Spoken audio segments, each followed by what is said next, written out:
Underworld જોતું રહી જાય અમારી એન્ટ્રી. મેં ઘસાઈ ગયેલા ચપલા પહેરે એ મમ્મી છે અને ઘસાઈ ગયેલો શર્ટ જેને કોલર થી પહેરો છે ને એ બાપ છે.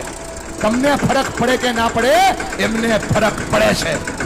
જ્યારે તમે ખોટું બોલો છો, જ્યારે તમે તમારી જાતને છેતરો છો, જ્યારે ભણવાના બાના ઉપર તમે બીજા કામ કરો છો ને બેટા, તમને ફરક પડે કે ના પડે એમને ફરક પડે છે. કેટલો ફરક પડે છે તમને કઈ નથી શકતા, કેમ કે તમે મોટા થઈ ગયા છો બેટા.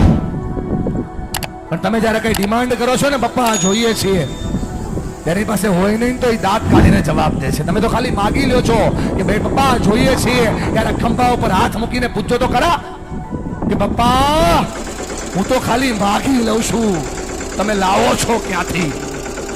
એને બહુ ફરક પડે છે ભાઈ. ફરી કઈ નથી શકતા, તું જુવાન થઈ ગયો ને એટલા માટે. અને જો મારા પર ભરોસો ન હોય તો ખાલી આંખોમાં ચેક કરે ને કેટલો ફરક પડે છે. આ બાપની આંખમાં જે આંસુ પડે છે ને એને એટલો ફરક પડે છે.